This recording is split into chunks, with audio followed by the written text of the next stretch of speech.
he walks into the museum and he's like taunting Annabelle, saying like, I'm not afraid of you. Oh, you know, you look bad, you know, things that you shouldn't say to a demon because, well, you shouldn't say that to anyone, but especially not a demon.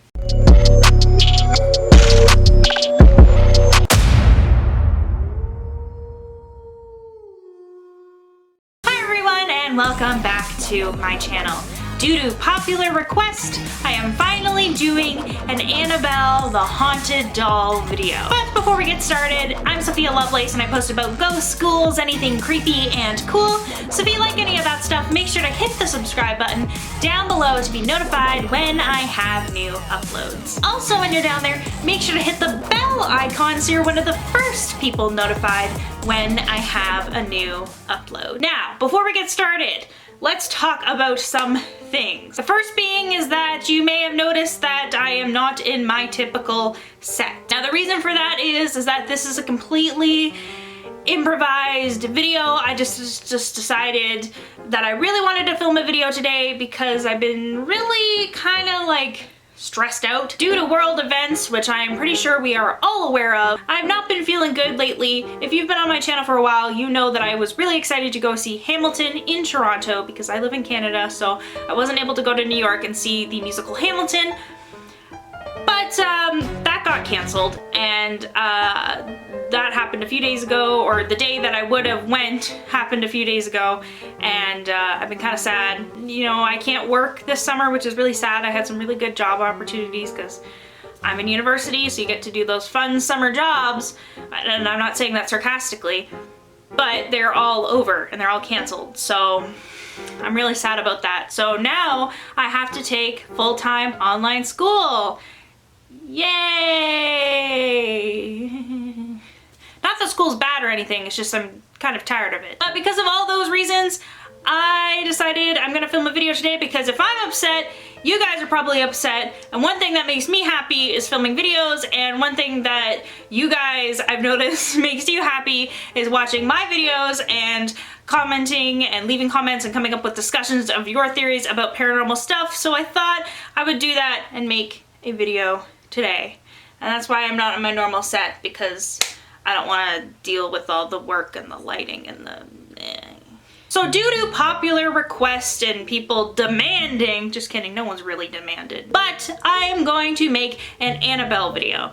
Now I know a lot of people have already covered the Annabelle doll here on YouTube and the phenomenon which is Annabelle, but she is so popular, people love her. She's easily the most popular, most loved haunted doll. But you guys requested that I do a video on it anyways, and I'm like, why not? That is what I'm gonna be talking about today, Annabelle the Haunted Doll, which is very different from the movie, or at least how she looks in the movie. So I got my notes here and let's get started. So this is all from my memory of the Annabelle doll. Normally I say I link all of the articles that I've taken from in the description box below.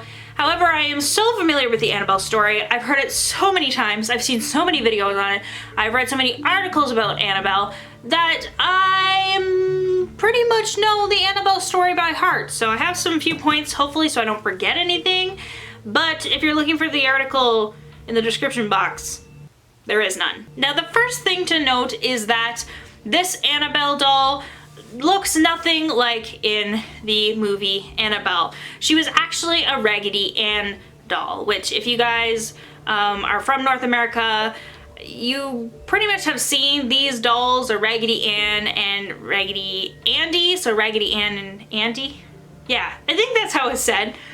And these dolls are really popular. They've been around for decades, and you've been able to find them at thrift stores, and then every once in a while they kind of come back and people start loving them again. So there is plenty of like revivals of these dolls. You can still get them. I'm pretty sure that they have a website that you can purchase them from. But these dolls are like a classic, and most people do not associate them with being haunted. Now, this young woman was studying to become a nurse. She was a nursing student when her mom found a Raggedy Ann doll, I believe at like a Value Village or like a Goodwill or whatever thrift shop, or just found one at an antique mall. I can't really remember, but her mom found this doll, and since this girl, or this young woman, when she was a girl, she had a Raggedy Ann doll and she had some fond memories with it, her mom decided that she would purchase this doll for her daughter. And her daughter, of course, loved this doll, had her sitting around her apartment that she had, or her house that she had with her roommate,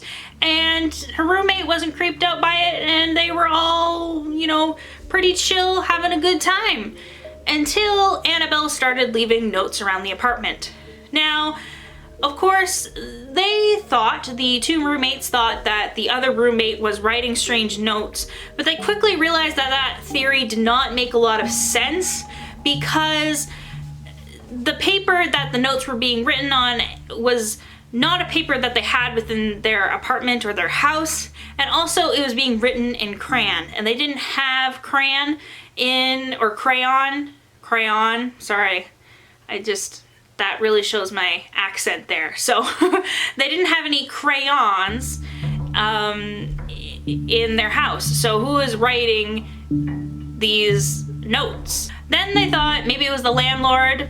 Turns out, wasn't the landlord. And the roommate, so not the girl who received the doll, but the other girl, started having nightmares about being attacked by the doll. Then I believe one of the girl's boyfriends came over and slept in their apartment and was sleeping on the couch when he was woken up because he was being attacked by Annabelle. So while he was sleeping, he had a nightmare that the doll was attacking him, and he woke up and he found that the doll was on top of him, trying to strangle him. So basically the doll had its hands around his neck, and that freaked him out, and that's when they decided to call a psychic. The psychic said that this doll held the spirit of a little girl who had died in a mill that was on the property that the apartment or the house was on. Now, it is unclear whether or not there was a mill even on the property, but regardless, the psychic said that a little girl who had died in a mill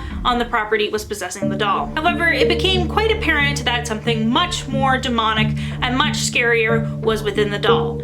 I mean, obviously, most little girls do not go around strangling people's boyfriends or writing creepy notes with crayons. Okay, maybe they do the last thing. Maybe they do write creepy things with crayons. So I just wanted to point out that just because the psychic was getting these readings off of the doll, and of course it's pretty obvious that this doll is possessed by a demon or a dark spirit, doesn't necessarily mean that the psychic was not communicating with a spirit, or that the psychic just made it all up. As I've said in previous videos, demons can lie. I mean, they're not the most trustworthy, they're not known for being the most ethical creatures. So it is quite possible that this demon that was possessing the doll told the psychic this story, but none of it is in truth. So that doesn't mean that the psychic is necessarily fake, or the psychic that was necessarily wrong. It just means that if it is a demon, the demon lied. Now, you're probably wondering why a demon would pretend to be a little girl. Now, demons want people to trust them for some reason. We don't know what that reason is. Maybe it's to let our guard down so they can scare us more. No one really knows the purpose of demons, and everyone has different religious beliefs, and everyone just has different supernatural beliefs or beliefs surrounding the paranormal. So, you know, there is some theories out there about what is the purpose of demons, but basically demons want you to trust them for some reason. So they'll usually manifest or possess something or appear as something that we see as innocent, as humans we see as innocent. Now, this of course can change from culture to culture, but in Western culture, usually a common one is a little girl or just a little kid in general. Another one is like puppies or dogs or cats or something that we trust, maybe bunnies. So we let our guard down, and you know, they're able to, I don't know. We do not know what demons do, but that's something that demons do is they manifest themselves to get you to trust them. So they manifest as something innocent. That doesn't necessarily mean that all cute or innocent things are demonic. That's usually not the case. Most things that are cute and innocent are perfectly harmless, but that's just something to keep in mind of why a demon, or why people think that a demon is within Annabelle. Of course, after a while, it became very apparent that Annabelle was not possessed by a little girl. So Ed and Lorraine Warren, who are kind of like paranormal investigators superstars, and they did a lot of work for the paranormal. They had I think their museum is called the Warren Occult Museum in Connecticut, where they hold a bunch of paranormal artifacts. And there's plenty of videos on YouTube of them, you know, giving tours, or there's tours being given there that talks about the stories behind all of these haunted objects in the museum. So they did a lot of work preserving haunted materials and doing research on haunted objects. So Ed and Lorraine Warren are also featured in the movie Annabelle and in the Conjuring universe, and they're featured in a lot of different movies because they're kind of like I said, like paranormal superstars. Like they're did a lot of work for the paranormal community. So they decided that they were going to take the doll and put it in their museum because, of course, this girl and her roommate did not want the doll anymore because obviously it was causing havoc. And of course, Ed and Lorraine Warren knew how to take care of this doll and of course wanted to research it and study it and basically keep people safe. So it was a priest who picked up the doll and drove it to Ed and Lorraine Warren's museum. Now, it was very difficult for him to get the doll to the museum because he kept on having car problems. There was a bunch of other things that are, these are just rumors about the story that what happened, but some people say that the doll was whispering, some people say that the doll was talking in demonic voices, some people say that the doll was moving.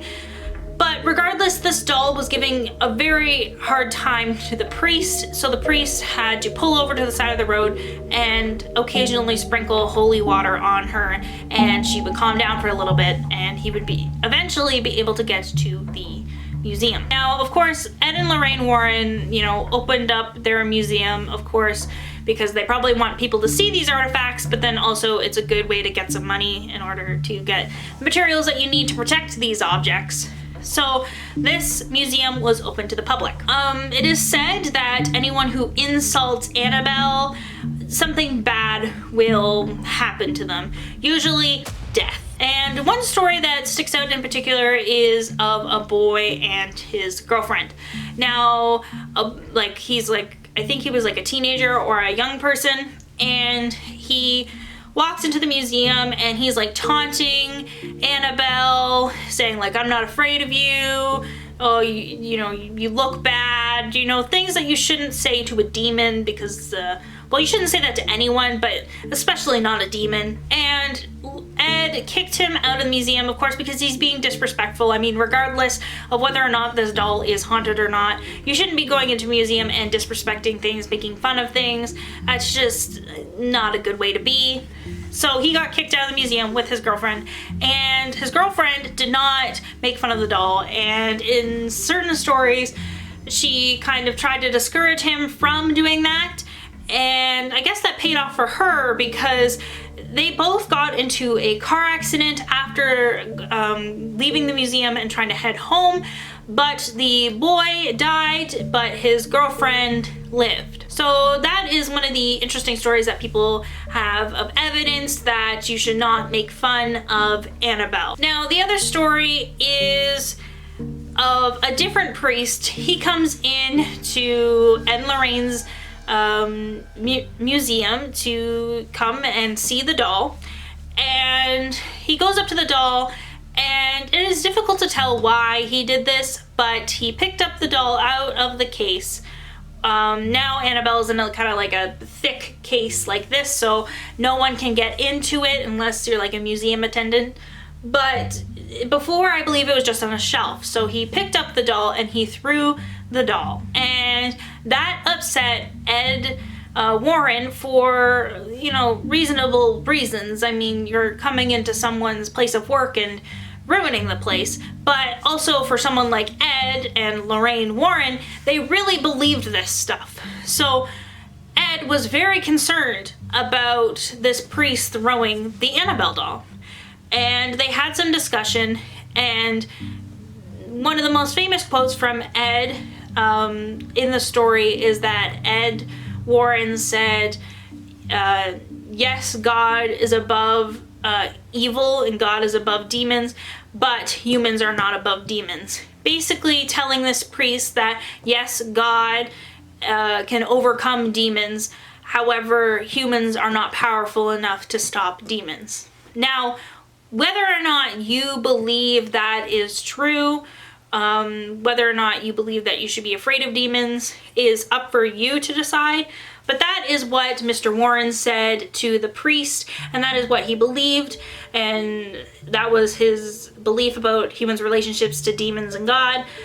And now, like I said, it's up for you to believe that. But the priest had a differing opinion. He believed that because he was a man of God, because he was a priest, that God would protect him.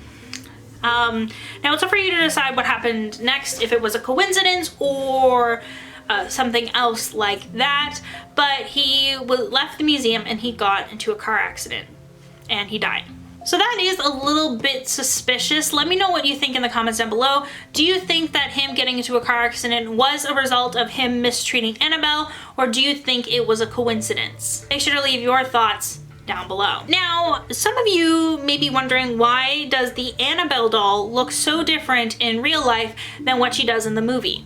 Well, I was watching I think like a little short thing on YouTube, like a behind the scenes of the new Annabelle movie. And by the way, this is not sponsored by Annabelle or Warner Brothers or whoever is involved with the Annabelle / the Conjuring universe. I am not sponsored by them. I know a lot of YouTubers on YouTube were sponsored by them, but at this point in time, I'm not sponsored by them. So this video isn't promoting that movie, but just to kind of show the contrast, because that movie is super popular. Basically, I was watching this short behind the scenes clip, and the reason they decided not to use a Raggedy Ann doll for the Annabelle movies, one, for creative reasons. The director wanted to do a doll that looked very scary and very creepy because that was his style of storytelling and creation, but also he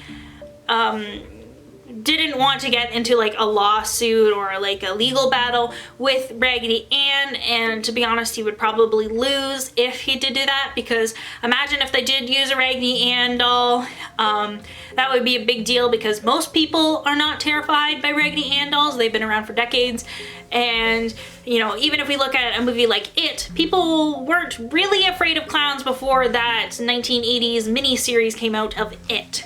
And then now it's such a common fear for people to be afraid of clowns. So I would hate people to have like a phobia of Raggedy Ann and Andy dolls. So yeah, hopefully that answers your question of why does the Annabelle doll that is in real life look so much different from the Annabelle doll in the movie.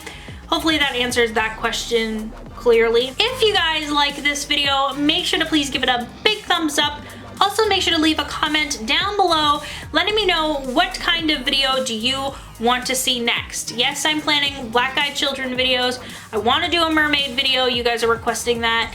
And then I'm gonna do more haunted doll videos, but is there anything else that you would love to see on my channel? Also, when you're down there leaving a comment, make sure to hit the subscribe button to be notified when I have new uploads. Again, I post about ghost schools, anything creepy and cool, so if you like any of that stuff, make sure to hit the subscribe button. Also, make sure to hit the bell icon while you're hitting the subscribe button to be one of the first people notified when I have new uploads. It lets you know when I have premieres and other fun stuff going on. And I think that's it for today. Thank you so much for watching, and bye!